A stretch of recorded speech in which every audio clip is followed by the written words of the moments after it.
Obsession. Noun. An idea or thought that continually preoccupies or intrudes on a person's mind. Hey, it's Ian from the Cine-Siblings podcast, and welcome to my new podcast, ObesessIAN, or just Obsession. On these episodes, I'm going to be talking about, well, you guessed it, things I'm currently or have been obsessed with. On the inaugural episode, I'm going to be diving into my DC Comics fandom, my love for the comics, games, films, and television series of the DC multiverse, and of course, the upcoming film Zack Snyder's Justice League, which comes out next month on March 18th, directly to HBO Max. So let's just get right into it. As far back as I can remember, I've always been into comic books. I remember asking my older brother to read them to me before I could read. Not fellow Cine-Sibling James, but our oldest sibling Daniel. He always responded with, "You can't really read comics to someone. You just have to learn how to do that yourself."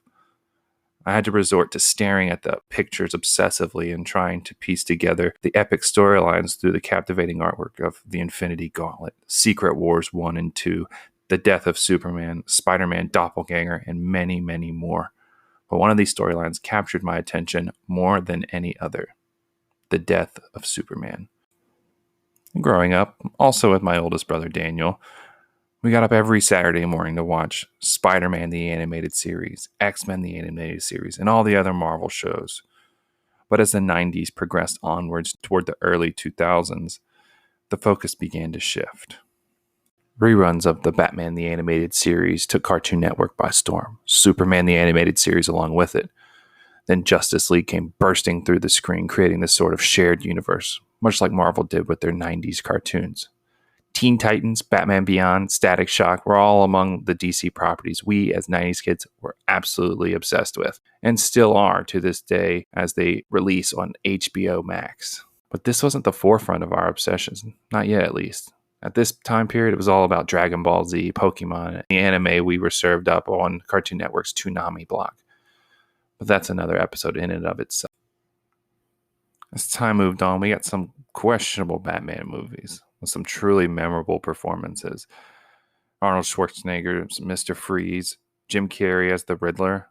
These are truly some inspired cheeseball performances, chock full of quotable moments. But let's move on, though. Let's talk about the original superhero boom, Fox's X-Men and Sony's Spider-Man. Whew! These movies are awesome and still hold up. Except, of course, Spider-Man 3 and X-Men 3, X United, or whatever it's called, which might be one of the worst movies I've ever seen. It was a shift in the comics world and my obsession. Yet again, Marvel, Marvel, Marvel. Everything was Marvel. DC movies had been left in the dust. The lackluster Superman Returns did nothing to pull comic fans away from the Marvel cyclone of movies, as the nearly bankrupt company began selling off all their popular assets to movie studios. The pioneers of comic book movies had been forgotten. It was like people had forgotten Superman, Superman 2, Tim Burton's Batman, Batman Returns. Then something happened. Christopher Nolan helmed a truly incredible Batman origin story. Batman Begins. And again, my fandom shifted. It was like no other comic book film I had ever seen. It still is to this day my favorite of the Nolan trilogy. It's just a better Batman movie than the rest. As I got older, my taste matured. I always enjoyed the dark and macabre. Thanks, Goosebumps, Are You Afraid of the Dark? Real Monsters, and Tales from the Crypt. But this new Batman was dark and gritty and grounded. Almost no silliness or camp to be seen at all. Christopher Nolan took it to the next level. And then 2008 happened. It was a huge year for comic book movies, and my obsession had to be split. The Dark Knight released, and it was quickly lauded not only as the best comic book film of all time, and still is, but one of the best films of all time, coming in at number 4 on IMDb's list of top movies of all time, just behind The Godfather Part 2 and before 12 Angry Men. This thing is everything is compared to it now. The excellence of the acting, the filmmaking, the IMAX stuff, it truly is an incredible film, backed up by one of the best performances of our generation as Heath Ledger absolutely goes all in on the Joker before tragically passing away. Just when we thought DC was hogging all the spotlight, Jon Favreau, Kevin Feige, and Robert Downey Jr. team up for a Marvel B-tier superhero, Iron Man, launching the MCU and really taking over the comic book world with its shared universe take that everyone is trying to get a piece of now. But let's face it, Kevin Feige is a once-in-a-lifetime creative force that we won't see again. That's not to say that the MCU doesn't have its share of stinkers. Looking at you, Thor: The Dark World. But let's get back to DC, shall we? The Dark Knight trilogy closed its books in 2012 with a kind of bloated finale that seems to be critically loved, but has continued to divide fans. I like it. Where does DC and Warner Brothers go from here? Like I said, it's 2012 and the Marvel Cinematic Universe, or the MCU, is in full swing with their first team-up film, The Avengers. The Dark Knight trilogy is complete. The film's director, Christopher Nolan, has moved on from directing DC Comics fare.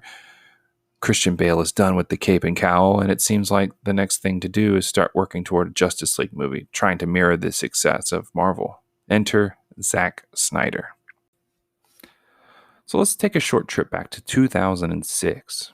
Warner Brothers taps Zack to helm the film adaptation of the beloved graphic novel 300, based on the ancient historical events of the 300 Spartans' last stand against the Persian Empire. The film was seriously bonkers in scope. It was like the graphic novel itself had come to life on the screen. Zack Snyder's stunning visuals were truly something to behold. While the film was met with mixed reviews, it was safe to say this was a huge financial success for Warner Brothers. The film made $456 million on a $65 million budget. WB liked the numbers and stuck by their visionary director, Zack Snyder, as they again tapped him with directing the most celebrated graphic novel of all time, Watchmen. I can openly admit I was pretty ignorant to the hype and buzz around the book. I hadn't really dove into graphic novels at this point in my life, but I remember seeing that tag from the trailer in the theater, and I was in. The most celebrated graphic novel of all time. I dove into the book before the film came out, and when I saw the film in theater, I was shocked they included a certain blue phallus. That's kind of what Zack Snyder does. He doesn't pull any punches. The film itself was met with divisive reviews, and the fandom was split yet again. Some claiming it was almost shot for shot, line for line retelling of the novel. Some saying the film's ending deviating from the book ruined it for them. Some say that it's a better ending than the book. I thought it felt like it was missing some heart, honestly, but years later I came to the director's cut, and that particular cut of the film is in my top 5 films of all time. I suggest to you that if you have not seen the movie since all the MCU and DC EU movies have moved to the forefront of pop culture, then I suggest you watch this again. Watchmen, the director's cut. But here's the first time we have Zack Snyder's first director's cut, and it really is such a better film than the theatrical one. I feel like WB should have learned their lesson here, and maybe they did. Anyways, Nolan is done with Batman trilogy, and the year's 2013. Here comes Henry Cavill, flying in as Superman in Man of Steel. Christopher Nolan was still involved, but only as a producer.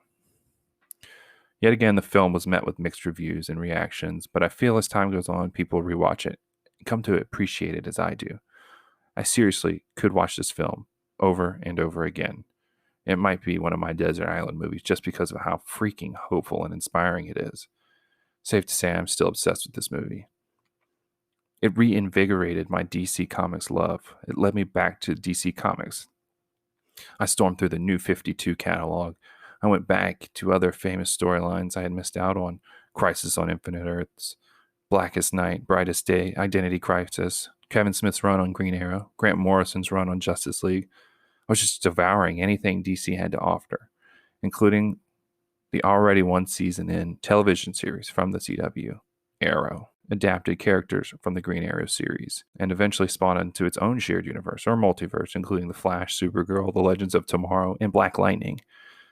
The crossover event storylines were incredible and really satiated my love for crossover events from the comic books I grew up loving so much.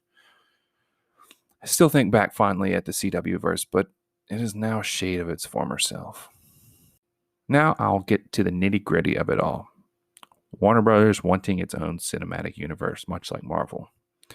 Following Man of Steel and seeing the success of the MCU, who would lead them there?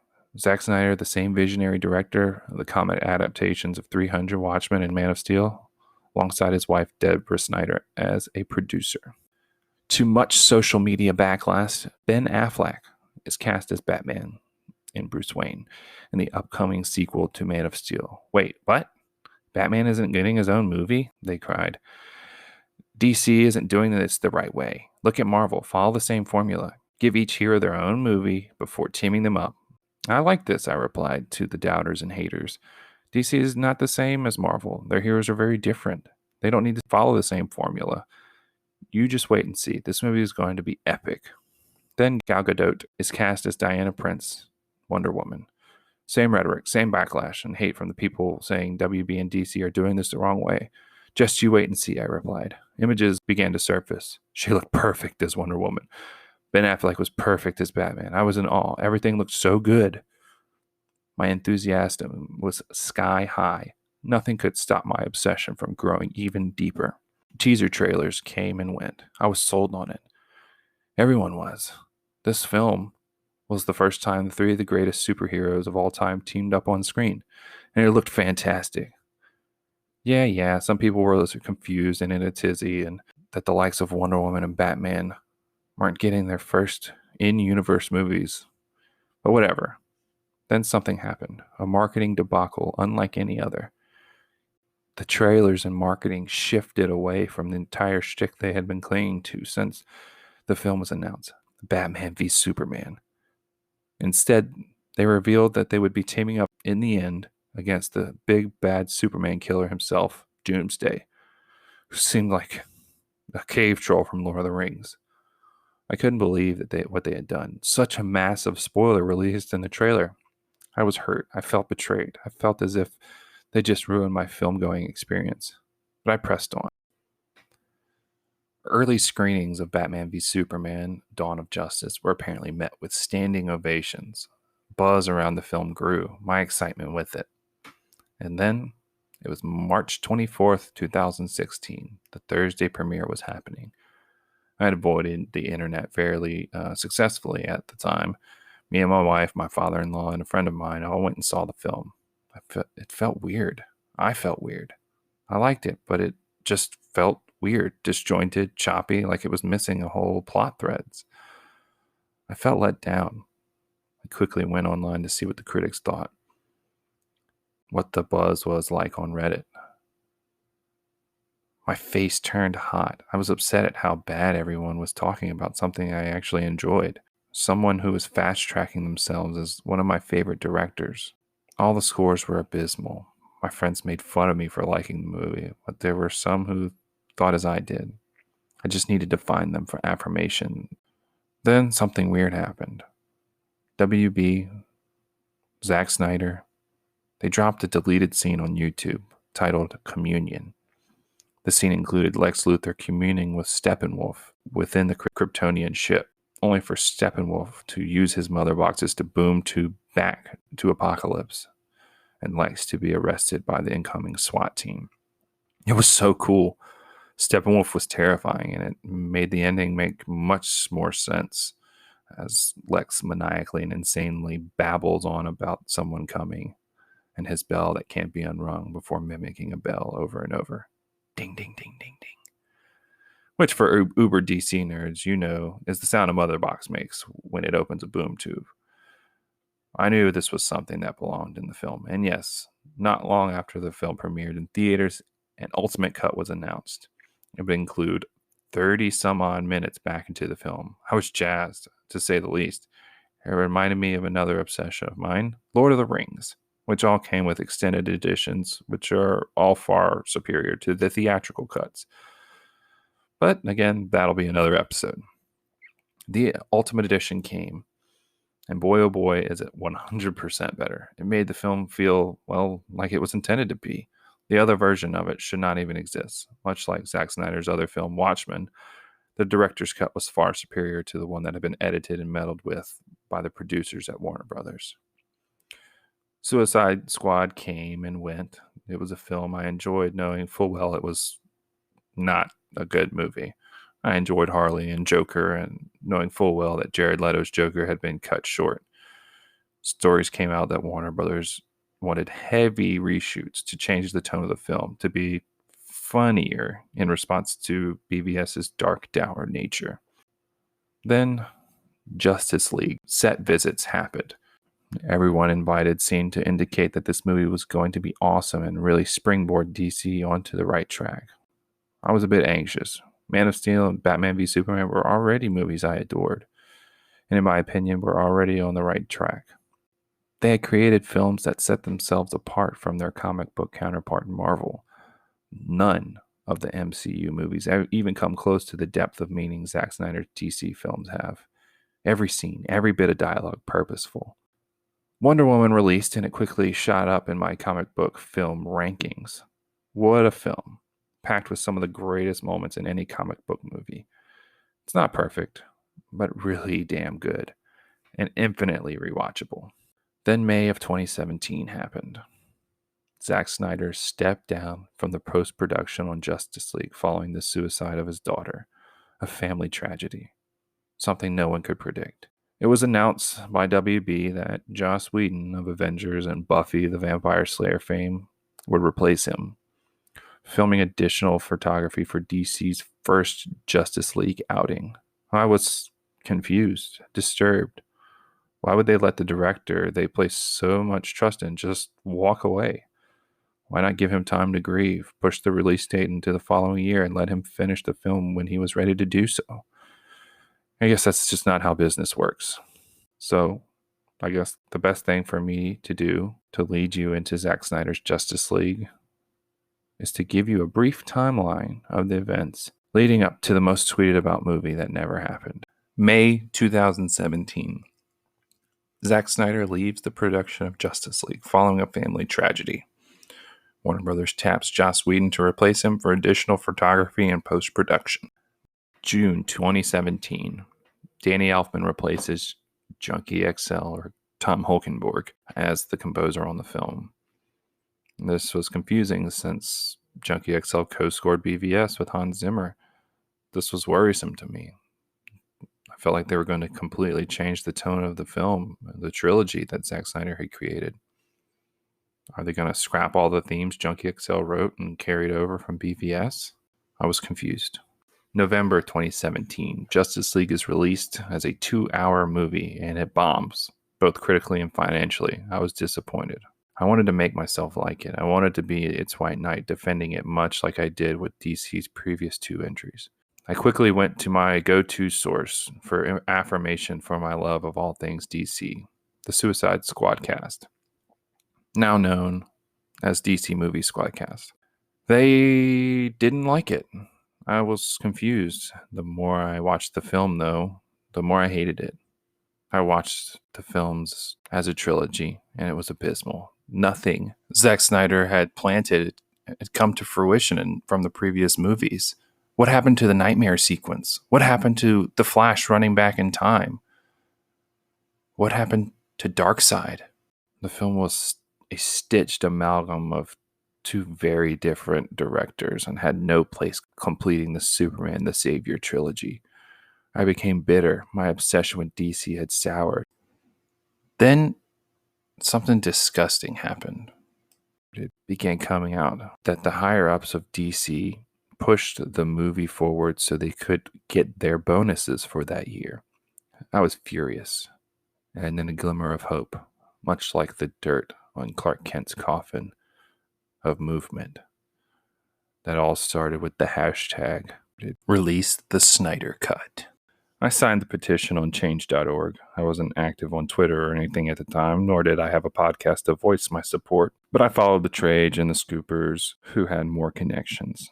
I watched on this movement as it raised money for suicide prevention, rented out ads in soccer stadiums abroad, rented out ad space in Times Square, flew ads behind airplanes, stood outside WB offices. And I can't thank you guys enough for helping this thing happen, for all the fans of Zack and his amazing work. Let's get back to the timeline, shall we? January 2018. Details and reports suggest that the director's cut of Justice League is more complete than originally suggested. Screen Rant's Stephen M. Colbert reported that Zack had assembled a rough cut of the film and was already moving on to special effects and color grading. This gave the Snyder Cut movement hope. Stephen also suggests only about 42% of the scenes filmed by Zack Snyder were left in the theatrical cut,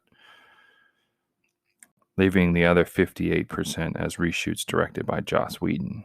Sporadically throughout 2018, Zack Snyder releases unreleased behind-the-scenes photos, storyboards, and other treats from his Justice League film onto his Vero page, including a November 2018 post teasing the DC's biggest bad new god, Darkseid. February 2018, Josh L. Dickey, a retiring entertainment reporter, spills some beans in a tweet that read, "Since I'm shifting into DGAF mode, here's a hot one for you. Zack Snyder was fired from the DCEU just over 1 year ago. Couldn't write it quite that way at the time, but was able to tap dance around it. Clumsy/oblique headline, not mine." Well, dang, in the words of Jesse Pinkman. That's messed up, yo. July 2018. Warner Brothers claims it has no intentions of releasing a director's cut of the film. January 2019.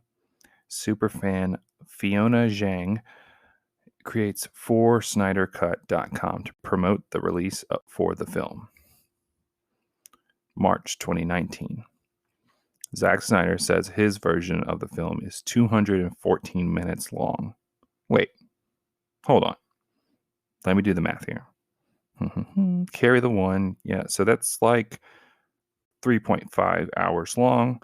So we saw less than 1 hour of Zack's footage in the 2-hour theatrical release. You're telling me that there was over 2.5 hours left on the cutting room floor?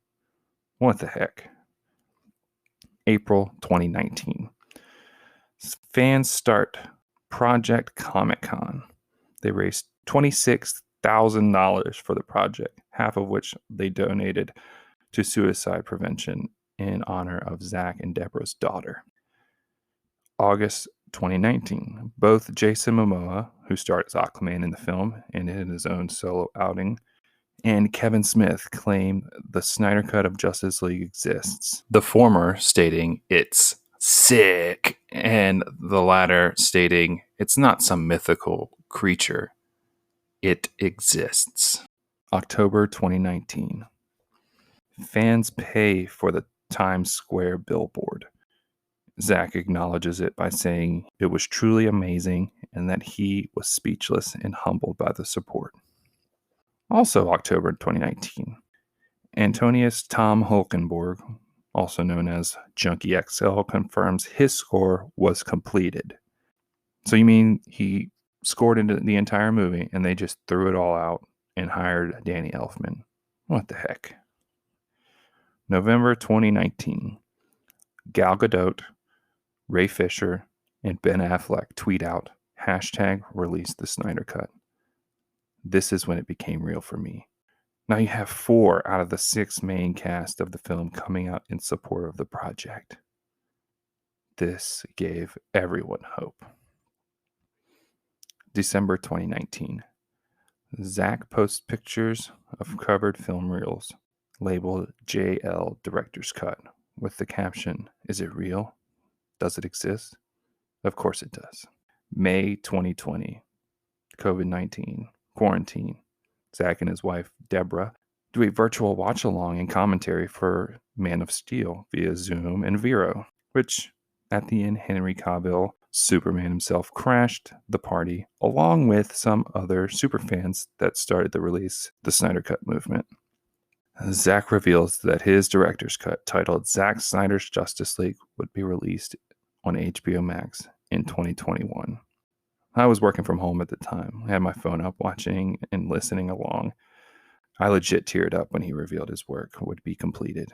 His vision for his Superman trilogy finally realized. I was so happy for him. June 2020. Zack releases a sneak peek at his version featuring Gal Gadot as Wonder Woman and, of course, Darkseid. August 2020. Hallelujah. The first trailer is released at DC Fandom virtual convention during the COVID-19 pandemic. October 2020. Jared Leto joins additional photography, reprising his role as the Joker from Suicide Squad. November 2020. Another new trailer is released. It's only a little different than the other one from August, but that one had to be pulled due to music rights from Leonard Cohen's song Hallelujah, which they now apparently have the rights to. January 2021. An official release date of March 18th on HBO Max is given. February 11th, 12th, and 13th, Zack drops little teasers for a new trailer that will air on Valentine's Day. Goosebumps. This looks like a totally different film. Darkseid, Granny Goodness, Steppenwolf, and Desaad grace our screens. The new gods themselves. Apocalypse. This looks awesome. Along with all this other stuff, it concludes with our first look at Jared Leto's Joker and the nightmare sequences teased at in Batman v Superman. This looks so cool. Well, March 18th, we are getting Zack Snyder's Justice League, and I am so excited. I have not been excited about a film like this in a very long time. Now, the executives at WB have been replaced. Joss Whedon finds himself in hot water as Ray Fisher, Charisma Carpenter, and others accuse him of workplace abuse, creating a toxic work environment, and other things. Warner Media conducted an investigation into the production of Justice League, as Ray Fisher has continually made allegations against WB executives, legendary comic book writer Jeff Johns, and of course, Joss Whedon. I'm telling you, this production deserves its own docuseries on HBO Max too. Of course, there were other things I've obsessed over. The Arkham series of video games, the DC deck building game from Cryptozoic, a game I play regularly with family and friends, and of course the movies Aquaman, Shazam, Birds of Prey, Wonder Woman 1984, and the DC Universe original shows, now defunct and rolled into HBO Max, Titans and Doom Patrol, Young Justice, the plethora of animated films, but none of those really captured me quite like the work of Zack Snyder. And after that new trailer dropped on the evening of Valentine's Day, it's safe to say I am obsessing harder than ever before. Thank you all for listening to my inaugural episode of Obsession. My name is Ian, and this has been a Cine-Siblings production. Thank you all for listening. Until next time, go watch some DC movies.